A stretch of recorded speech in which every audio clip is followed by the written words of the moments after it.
Dear Journal, I'm kidding them. I don't know what to do. I'm scared. Shit. The experiments weren't going well. At least that was what I assumed. After all, I've been lying on this freakishly uncomfortable bed, almost non-stop, for what seemed like weeks now. And the scientists that were studying me didn't seem to be doing anything different from what they had done the first day they started studying me. I think the Grey Yoda was the lead researcher, and I think he was mad at me. Any injections I needed to be given were administered by him, and for a lead medical researcher, he either didn't know how to use a needle to save his life, or he made it as painful as possible on purpose. My arm hated him. I didn't give him the satisfaction of a grunt. And despite all of their tireless work, little progress has been made. I'd fall asleep to their working at the lab and would awake to them doing the same thing. I don't know much about research, but I think finding the cure requires more than just enjoying the show, as the disease in question kills all the cells on your test slide. I guess we had more time than most situations like this one, but the researchers could have at least tried to look as though they were in a time crunch. The reason we had more time had come as something of a shock to me. I had been in my special little room for so long, I hadn't really seen how the rest of the crew had been faring. I was finding it allowed to stretch my legs, which was an arduous process, as it required everyone to put on hazmat suits before I left my room, and I saw that nearly every member of the crew was sealed in little pods along the wall. I didn't need to be told what the pods were. I could see from the condensation on the lids that it was cold inside, and yet I couldn't see any of my crew members' breath. They'd been put in cryo to keep them alive while the cure was found. The only crew member not in cryo was Mama. Coincidence, that. It was the sight of the condition the rest of the crew was in that gave me the will to lie still for hours on end, as the mechanism in my bed beeped and whirred, gathering information on me of a nature that I couldn't even begin to fathom. It also helped me scarf down the nutrient supplements they'd been giving me. I felt better, and I assumed that meant they'd figured out what my body needed, but they could have at least made them taste better, right? After the second week of virtually nothing happening, my worst fears were confirmed when Mama had a heated conversation with the Grey Yoda. The tone suggested that Mama was angry at the lack of progress, or perhaps was accusing the Yoda of intentionally slowing down the process. I wasn't as used to the Yoda's tones as I was to Mama's, but I could tell he was denying it. The research assistant to the Yoda, a white alpha giraffe, that's what I called the not blue giraffes that almost looks like blue giraffes, seemed to stay out of the argument. But if I were a betting man, I actually am, but that's none of your business, I would have put everything on him being guilty. Then there was the other lab assistant. He was an oddly shaped fellow, with green scales for skin and 6 limbs, 3 legs, and 3 arms. He looked like a lopsided lizard-ant crossover, hence the name I gave his species, lizard-ant. He was the only one of my researchers I didn't trust. He had a shifty look about him if I'd ever seen one, and whenever he was in my room alone, he would work with machines I'd never seen the other researchers touch, but only when they weren't in the room. I know it's odd to say that I actually trusted a Yoda over the lizard-ant, named Shifty, but it was true.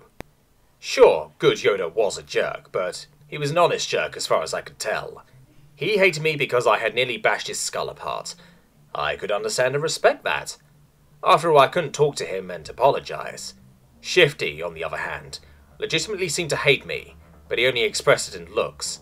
I assumed they were threatening looks, as they made my skin crawl when he gave them to me and I was the only one I'd seen him use them on. I couldn't really find a solid reason for why I disliked him. It's just a vibe I got, but hey, I'd gotten a similar if more honest vibe from Severus, and I've been pretty spot on as far as I could tell, so I decided to go with my instincts. If they weren't able to detect danger, then what were they good for anyway? After what happened at that station, I decided I should listen to my instincts more often. You aren't even trying. You've done nothing but stare at your damn test slides since we've been here, while my family is dying. You're telling me you haven't discovered anything of use?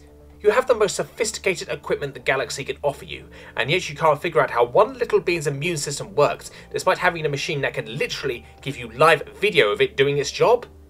Zerk knew she was shouting, but she didn't care. She had discovered the true nature of these researchers' work several days ago, although she hadn't let on that she knew. In essence, the plight of her crew had been put on the back burner, if not completely disregarded as insignificant, as the security risk that this species represents to the rest of the sapient life in the galaxy is investigated. Essentially, nothing had been done for her crew. The science crew of the hospital only seemed to want to understand how to make Kukututo bleed. She could foresee the use of such research in a coldly logical way, but it was wrong to do it without Kukututo's permission, and especially immoral when her crew was frozen in cryo so they wouldn't die, while these scientists attempt to find a vulnerability in Kukututo's physical and immunological physiology. She could say without a trace of guilt that she was glad they were as frustrated on that front as she was with them. From what she could tell, they hadn't managed to inflict anything but a mild response from Kukututo's immune system, and physical scans had revealed that he probably could survive several shots from an anti-tank gun. The memories of those discoveries brought a cold smile to Zook's face, as the courtier explained to her why they really did have her crew's well-being in mind, and how their work was essential to saving their lives. It had been near the end of the first Richter, 1.5 weeks, when the entire research station had been shocked to find that Kukututo had bones composed of a mix of what the scientists told her was hydroxypetate, calcium phosphate, and a protein they'd never seen before, but Kukututo seemed to have in abundance. The apparently a similar mix, except a different protein, had recently been proposed for use in the exoskeleton structure of a new generation of combat harnesses for use in the ongoing war with the Selesy Alliance, but the idea had ultimately been rejected when it was discovered that the cost to actually find and mine that much calcium would have put the Dominion in debt. This creature seemed to have one of the proposed exosuits built into him, rather than the galactically standard skeletal system composed of silica-based composite. Not even mentioning his bone structure, his muscles were a study in compacted death, hardened in high gravity, and then with a little chaos thrown in.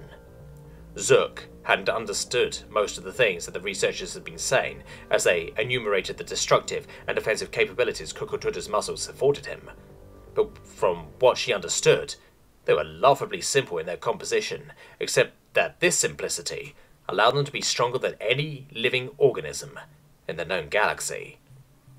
From what she understood, the only way his skeletal muscles could move was by contracting. Since this afforded an extremely limited range of motion, he required an outstanding 650 of them, just to give his body the range of motion of a normal organism, as opposed to the average number of about 150. Because they were so simple, however, and their movement so restricted, they were able to be composed of extremely rigid materials which aligned themselves into an interlocking polymer mesh that was nearly impossible to break, explaining Kukututo's unfathomable durability. The potential energy able to be contained within them was outstanding, and made Zook wonder if he'd even been trying when he protected them from Zerks. On the immunological front, the scientists' efforts to discover a viral or pathogenic organism that Kukututo's immune system couldn't tear to pieces was also failing. Zook didn't think Kukututo had noticed that, over the past 2 Richters, 3 weeks, he'd survived 50 of the galaxy's most infamous plagues, usually more than 3 at a time. The first success the scientists had thought they had only showed them how far they had to go before they could find a biological deterrent for Kukututo's species. After infecting him with a cocktail of the Victon virus, Zilix plague, and Dax-5, a biological weapon outlawed in the peace accords of the Senecio Massacre War, the researchers had been overjoyed, but the onslaught of terminal illnesses were not immediately stifled by Kukututo's overpowered immune system. His body flew into a fever and released the hunter cells, but the trifecta of galactic antigenic superpowers held on, but only just. Then the researchers were introduced to what they would later call the Hunter Helpers. They started appearing after the fever was unsuccessful in slowing down the infection. Then they wouldn't stop appearing. The smaller hunter cells began augmenting the hunter cells' attacks in any way they could, shepherding the protein markers to where they were needed the most, even halting the infectious advance by sacrificing themselves to create a nigh impregnable physical barrier the infection could not pass without being blocked or consumed by the sheer number of hunter helpers. Within 2 Ricks, an hour, the hunter helpers had become so numerous, the scanner was having difficulty picking out anything of the terrifying swarm. After only 1 Ricto, 2 days, the deadly cocktail had been beaten into submission, with the elegance Kukutura had displayed while gifting off the pirates. The worst part of the experiment, according to the scientist's records, was that once an infection was successfully rebuffed, Kukutura couldn't catch it again. His body remembered. They had started running out of biological monstrosities to infect him with, and had started mutating their own so they could even continue. They were also unaware that Zook knew of their activities, especially their immunological studies. She had to admit, it was sometimes advantageous to be a part of a species that was always discounted as unobservant and unintelligent. It may be true to a certain degree, but that didn't mean she had been born yesterday. Since they had thought she was still buying their lies, they weren't bothering to watch her. If they had, they would have seen her discreetly copying their records every time they weren't in the lab. She hated what they were doing to Kukututa, but as of yet they hadn't managed to do anything in the slightest to harm him, and she knew she'd only be able to help him escape the facility once before she was either declared infectious and shoved into a cryopod, or perhaps merely killed. At first she had doubted the research crew was truly doing this out of malicious intent, and she being right. After 1 Richter and 2 Rictos, approximately 2 weeks 1 day, she had found a message from none other than the Dominion Intelligence Agency. It seems that they had been informed of the potential security risk and ordered the research station to investigate ways in which Kukututa's people could be dealt with if they reached the stars, and turned out to be hostile. The only thing that had kept Zook from rushing to Kukututa the instant she read the message and doing everything within her power to get him off the station was the end of the message, which dictated that the research crew was still to try and find a way to cure the infected visit, but for it to be a secondary priority. After all, they were people in need of protection, and that was where the DIA aimed to provide. They just had to also consider the future. And the future was grim if Kukututa's people found the rest of the galaxy's servants to be vulnerable in every way and fancied a galactic conquest. That message had been tearing Zook for the past 3 Rictos, 6 days. The researchers who had been dedicated to Zook's family, who were admittedly the third-string researchers on the station, still legitimately needed comprehensive scans of Kukututa in order for their research to continue. Without him, they wouldn't have a cure. If she rescued Kukututa from those who wanted to find a way in which to hypothetically destroy him, that would spell the almost imminent death of her crew. She found herself damned if she did, and damned if she didn't. Sometimes Sapiens was a real bitch. "We have made some progress." The courtier's words snapped Zook back into the moment. "We've just finished the development of an implant we can subdermally inject into, Kukututa's body that will prevent him from infecting other beings he interacts with. It is essentially a more permanent version of the frontline inoculation our zoologists give to potentially hazardous creatures." Zook decided to not point out the flaws in the courtier's wording about his people's use of their inoculation. She had to admit that this invention would be terribly useful, but she also knew they'd managed to make it after the first Richter, 1.5 weeks, of studying Kukututa, and it had primarily been made to be inserted into connected projectiles, which would prevent hypothetical Kukututa-esque prisoners from killing their guards by breathing on them. "We would have already taken the liberty of injecting him with it, had it not been for his reluctance to allow us to approach him with anything other than minor injections," said the Robolin researcher. Zook didn't like him. He seemed slimy, and that wasn't just because his skin naturally secreted a thin mucus covering over his soft scales. His entire personality reeked of ulterior motives, something she had learned to sense as a cargo ship crew member. She knew she shouldn't distrust the Robolin. After all, their people had been brought into the Dominion's fold after they had failed to create their apocalyptic bioweapon, but something about this one just didn't sit right with her. She wasn't speciest, was she? "He seems to trust you for reasons I still cannot fathom," the Robolin purred. "If we could have but a single standard cubic of blood, 50 cc, it would aid our efforts enormously. Scans of his chemical composition can only achieve so much, and seeing how his blood would react to different stimuli outside his body would be invaluable." "I have already told you, Dr. Robot," snapped Dr. Triv, the courtier researcher. "It serves no practical purpose for us to have a sample of blood outside of his body when we have his body here in our lab. I don't know why you are so insistent on this point." He took a moment to consider Dr. Utmot, then seemed to snap out of his consideration and turned back to Zook. However, Dr. Udmart is correct in one respect. Kokotoda does seem to trust you. If you could inject him with this permanent frontline solution, it would allow him to walk about the station more often. He does seem to be rather restless. Why, Dr. Triv, I didn't know you cared for our patients' well-being. Zerg simpered in her most scathing voice. Dr. Triv huffed. A very dry huff. I don't. He nearly killed me, but it makes it difficult to get a good scan from him when he's shifting about on the bed. Fair enough. Zerg really didn't need convincing that the permanent frontline solution was a good thing for Kokotoda to have. She just didn't want Dr. Triv to actually think he could get away with pretending he cared for him. Walking over to where Kokotoda sat on the bed, she could see that he did look restless. He showed his teeth to her, which Zerg knew was the exact opposite of a threatening gesture despite all appearances. She attempted to copy the gesture and Kokotoda started giving his equivalent of a laugh. Zerg assumed she looked ridiculous. Kokotoda had become her only companion after everyone else in the crew had been put in cryo, and they had created an extremely rudimentary form of communication between them based off of gestures, body language and tone of voice. She could see Kokotoda's face become the picture of wariness the moment she raised the subdermal injection apparatus in front of her. She quickly used the gesture that roughly translated into, "It's okay, this won't permanently harm you. You need to take it." At least that's how Zerg used it, and it got the result she desired, so she assumed Kokotoda thought it meant the same thing. He relaxed, and she placed it against his forearm, lined it up with his bone, and pressed the button. The apparatus made a loud click, and Kokotoda gritted his teeth in discomfort, but was otherwise still. Dang, he had a pain tolerance. The apparatus had been made especially to get past his tough skin, and it was strong enough that it probably would have sent the transplant into any lesser being's bones.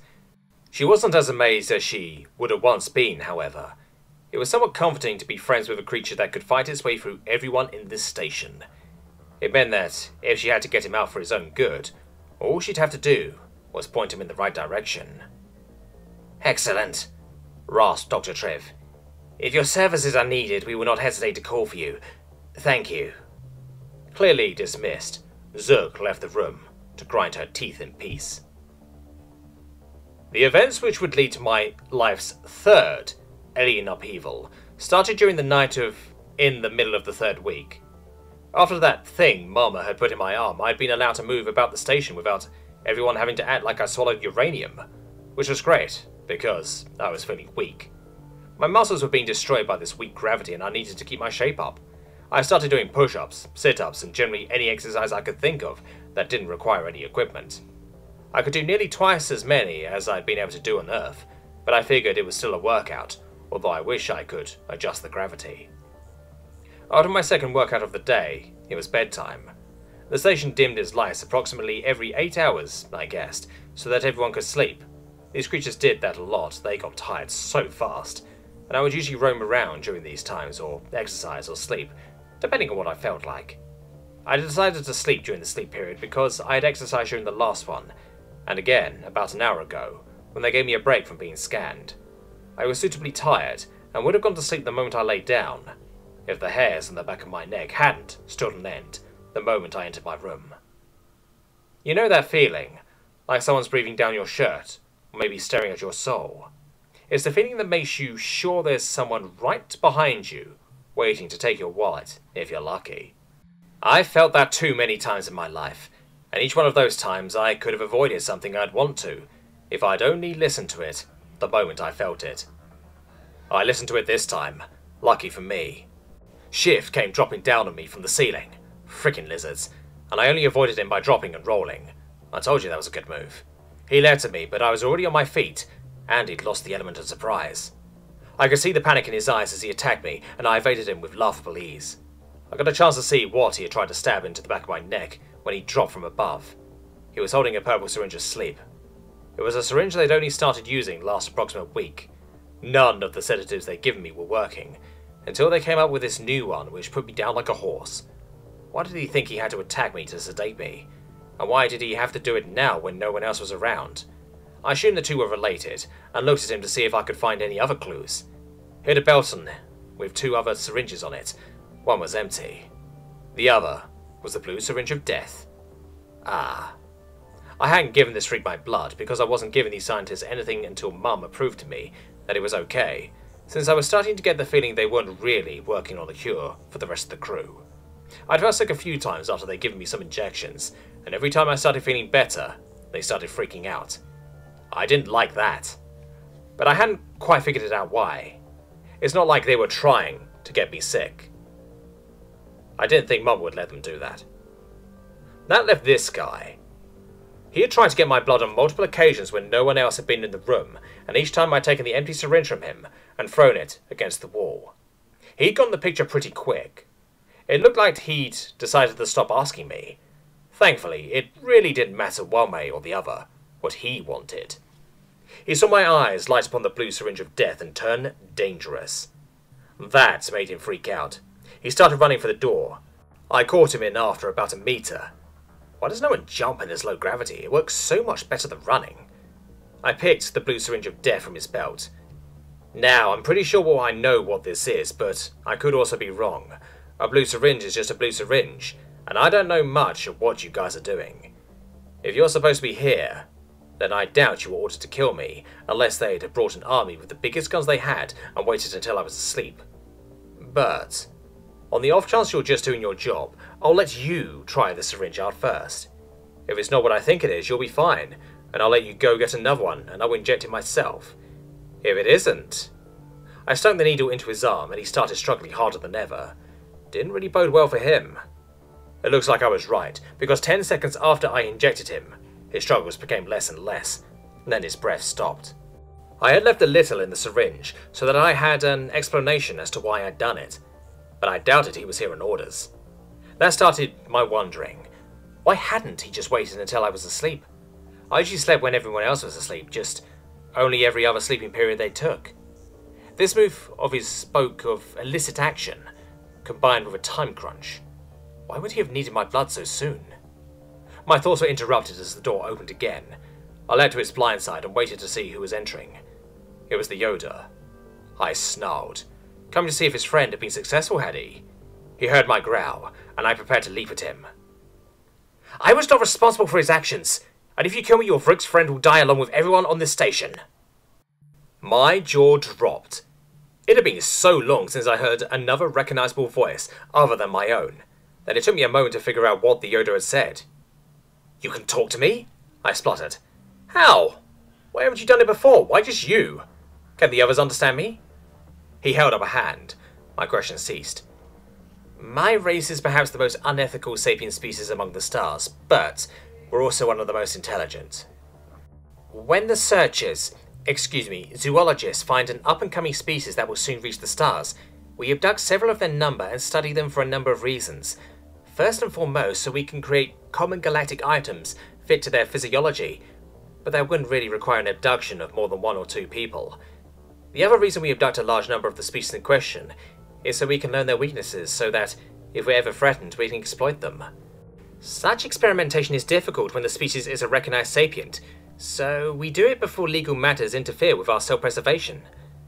Our advanced understanding of other species and our prowess in cybernetic implants have allowed my kind, and my kind alone, to implant a two-way translator into the language centers of our brains, along with a device that allows me to download any pertinent research conducted by my kind regarding any known species I should happen to encounter, or perhaps escaped research subjects that should be dead. He coughed and looked at me pointedly. I and others like me can understand you. If I wanted to, I could even act as a translator between you and another, so long as I could understand both. I refrained from doing such because it was advantageous for me to withhold this information from everyone on board. After all, if you could talk, I would have had to ask your permission before I continued my people's work on you. You gave them quite a bit of trouble, didn't you? You son of a... Actually, my mother was quite normal, thank you.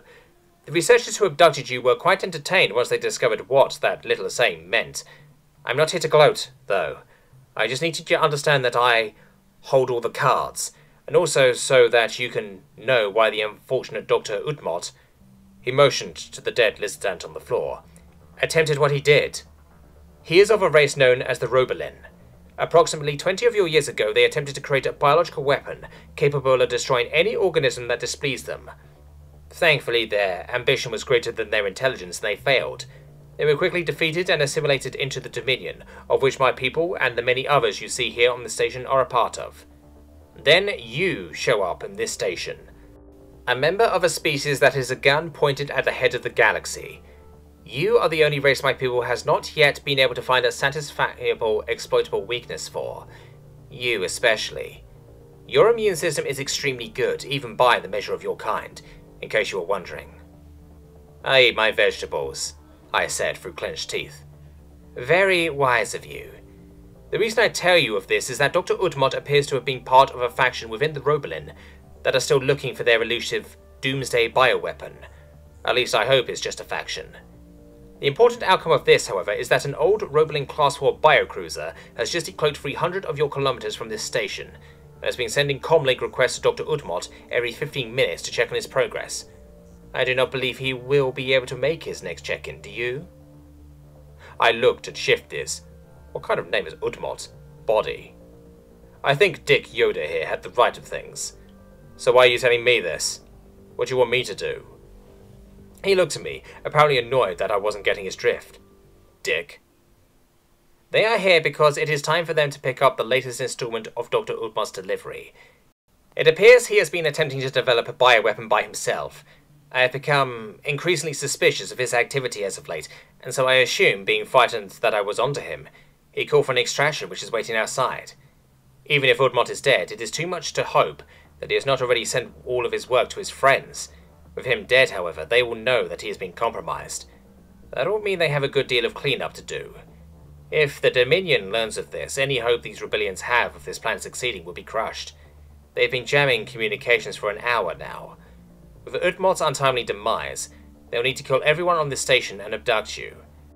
They've no doubt been informed of your tenacity, and will most likely take advantage of the compartmentalization of this station and obliterate all of it except your room, which they will then drag into their cargo bay, cut it off from multiple directions at once, and then fill it with anti-tank fire. You will be subdued. I know this because that's how I'd do it, and the Robolins are better than I am at strategy. Wow, nice pep talk. You should really try coaching T-ball. You do wonders for those kids' self-esteem. At least they will be able to shut up and listen when I'm talking to them. Now. I doubt it. Did you download any files on human children, dude? Dick ground his teeth. I smiled. Taking a deep breath, he continued.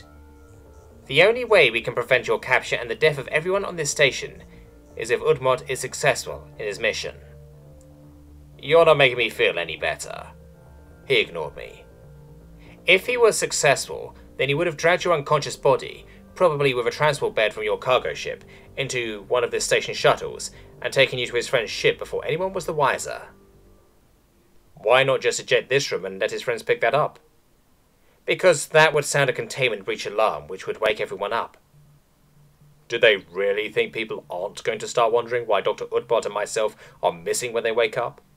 Of course we would. If they're successful in abducting you, they'll still destroy the station, but it's significantly easier to do so with you off it and everyone asleep. If a containment breach was sounded, the computer would go on high alert, and if anyone fired at this station, it would detect the shot before it hit and raise the shields. Biocruisers aren't known for their weapons, and if the shields were raised, they'd never get through, so they just run away with the information they have so far, hide from the Dominion and resurface a century later, possibly with their completed weapon. But if everyone is unaware of their presence, they can just use the shuttle Udmot stole to board the station and kill everyone in their sleep, then destroy the station and make it look like a reactor breach. This is ridiculously complex. You tend to make things that way. Also, the station was made to be resistant to the main forms of weapons the Robolins use. This is probably the safest place to hide from them. I still don't see how I'm going to stop the imminent death of everyone on the station. Dick smiled. I'm thinking we should send Udmot back to them, and give them what they want. The only difference is, you're armed with knowledge, and Udmot is somewhat less than healthy. They will not be expecting Udmot to have been so heavily compromised. If a shuttle approaches, they'll allow you to enter, and they shouldn't be ready for you. After that, do what you do best. Drink beer? He gave me a flat look. I'm really good at that, you know. You didn't seem like it when we first picked you up, he shot back. Ouch. I still won that contest. The other guy was just really good too. Dick snorted. I became serious again. How many are there on that ship? A traditional Class 4 biocruiser can hold 75 Robolin. Great. What if I can't kill that many? Dick reached into a pocket of his garb and took out a small white capsule. This is what your species use when you suddenly take the urge to self-terminate. I believe you know it as a cyanide pill. If you feel you are about to be captured, take this. It has a little something extra which should dissolve you from the inside, making it nearly impossible to study your corpse. I put the pill in my pocket, where I still had the first blue syringe of death I had first taken from Dick here. Heck, if you have something that can dissolve me, then I think you found your weakness. It only works if you ingest it, and I don't believe it would be a good battle strategy for my species to need to walk up to your soldiers and try to force something into their mouths. Good point. If I succeed, how will I come back? I asked. He paused. We'll figure that out if we get there. If I don't make it back, will you still be able to cure the crew of the cargo ship? He gave me a long, considering look. You actually care for their well-being? He asked, incredulous. Yes. They were good to me, even though they didn't understand that I was sapient. He snorted in derision. And I don't want them to die on my account. I'm doing what you suggest because not doing it would end in their death. I don't give a shit about you. It will be difficult, but we may be able to complete a cure for the various diseases they have contracted without your immune system actually present. I give you my word. We do not have much time. If we do not start soon, we will not be able to... What the fuck is going on? Mama burst into the room. I think she'd heard me talking. Dick had turned off his precious little two-way translator though, and I was back to hearing nothing but clicking as Mama moved her mouth in anger. I would have punched Dick in the face if he hadn't been right in what he had been saying right before Mama interrupted us. It would take too long if we had to explain everything to her. Sorry, Mama. I hope Dick explains to you why I did what I'm about to do. I grabbed the purple syringe from Shifty's limp hand and leapt at Mama. My weight bore her to the ground, and I hated myself as I inserted the needle into her arm, and I injected the smallest amount of sedative that I could. It worked. She fainted mid-click, but continued breathing. Thank you. I would not have been able to do that myself, and we are pressed for time. Screw him. I threw the syringe at him, hitting him in the face. Mature. Follow me to the shuttle and bring Dr. Utmot with you. Wait, I said. I grabbed the empty syringe from Shifty and found a vein. Heck, I was better than Dick here. I drew a full syringe of my blood and placed it next to Mama, so she knows I didn't just abandon her. How chivalrous of you, Dick sneered. Now come, we must hurry. I picked up Shifty and followed Dick through the station. After a quick jog, we entered a cavernous room with several small ships in them. Dick opened up the nearest one and started punching orders into the console. I'm setting the ship's course to the correct location. Once I open the shuttle bay doors, hit that red button to lock the course, and the ship will do the rest. Once you land, you won't have long before they realize something's amiss, so I'd advise attacking them sooner rather than later. You have the pill? I showed it to him. Whatever you do, do not allow yourself to be captured, or else we gave them everything they needed. This is our only chance to destroy any hope they have of ever succeeding. If we mess it up, they'll still have the research Utmot was able to already conduct. I know, you've already said all of this. He smiled. Just don't want your nerve failing you and forgetting what's at stake. Believe me, I know exactly what's at stake, I said, thinking of Mama, Dink, heck, even Severus. Bastard. Excellent. Don't let me die, Dick said with a greasy smile. Fuck him. Too bad I couldn't save everyone but him. The shuttle door closed, and he walked into a room and closed the door. I could see him at a console through the large window that composed nearly an entire wall of the room he just entered. He pushed a couple buttons, and the cargo bay door began to open. He stopped it when it was open enough, and then pointed at me, which I took for a signal. I pressed the red button, and the shuttle lifted from the ground. I hoped Mama would know why I left. Really, I wasn't abandoning them. They were safe, right? Why do I still feel guilty?